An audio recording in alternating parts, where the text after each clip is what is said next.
everyone. So the topic for this week is binging. So yeah, sorry about last week. I recorded a video. I tried uploading it, I don't think it worked. But anyway, for this week, I figured I would just talk,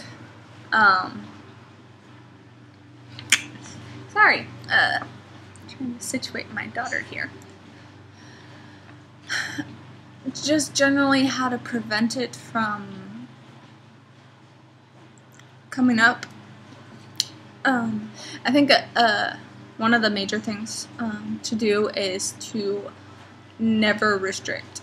And I know sometimes that's hard. A lot of people, they do the the restricting and then binging, restricting, binging, that sort of deal. So it's kind of difficult. But I think that's one of the most important things. Because if you're starving, you are more likely to just binge. Because your body is craving food and it doesn't know when the next time it's going to be because you've been restricting, so on. So I think the first thing is to just go buy a healthy meal plan. I know Michelle talked about that. So you're just keeping with that, even when you feel like cutting back. Yes, baby. Because when you cut back, that's when it's harder to keep from binging. So even on the days when you feel horrible, have the lowest self-esteem, whatever the case may be, some sort of other trigger, horrible day, etc. I think it is very important to eat something at each of the designated times that you have eating. Some people eat 5 times a day, some people 4 or 3, whatever.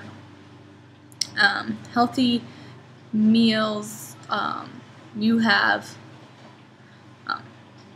an emphasis on healthy, not some eating disordered meal plan.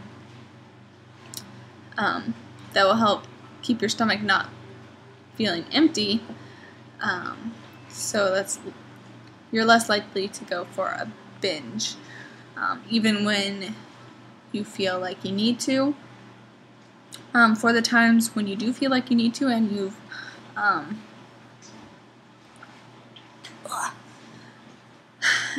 and you have kept with healthy eating and stuff, but you still have that urge for a binge, I think it's important to try to find something to distract yourself. Some healthy hobby, or just playing on the computer, some sort of puzzle, like I used to do like a Sudoku, but there's crossword puzzles, word search, whatever, little kind of simple things that make your mind work to keep your mind off of the thoughts of binging. You can also, but I probably mentioned this too, is drinking something, a glass of water, tea, just something to kind of give your stomach that extra full filling if you really feel like you need to binge.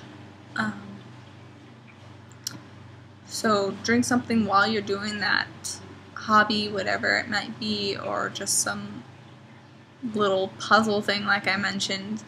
Something that makes your mind work so you can't focus so much on your eating disordered thoughts, which this works for any type of eating disorder symptoms, not just binging, but yeah.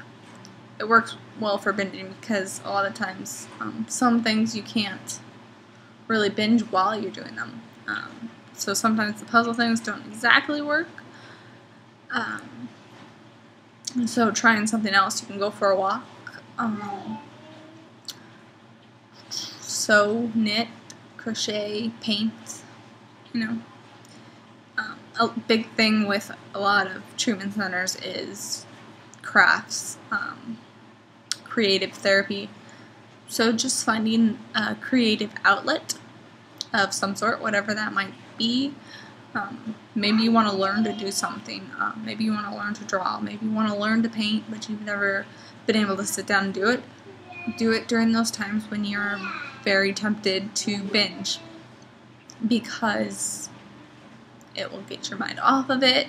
You got to try to think, especially when you're trying to learn something.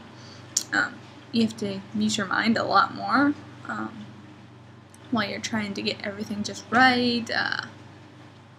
And all that. Once you learn a task, it's not as difficult. You can do it without thinking. But when you're learning, it's a lot more difficult. So take that time to learn whatever it is you've been wanting to learn, just never got to. So turn the negative thoughts of binging into something positive, which can also be reassuring and afterwards can give you something to be proud of, because you overcame the temptation to binge, plus you started learning something that you've been wanting to learn for a long time. So it's a double bonus. I think that's pretty much the tips I have for that. Hopefully they're helpful. And the question of this week is, what's something that you're taking back that your eating disorder took away from you? And I haven't done a lot of that yet, so in general, I'm just trying to get my own life back. It's just one of those simple things, but just trying to take my own life back away from my eating disorder. It had control over me and control of my life, and a lot of parts it probably still does, but I'm trying to get myself in general back. So I think I've succeeded in some ways. I'm married, I have a daughter, but there's other ways that it still tries different. But yes, it's a process. So yeah, that's the topic for this week. Hope something was helpful, and I hope you're all doing well, and talk to y'all next week. Bye!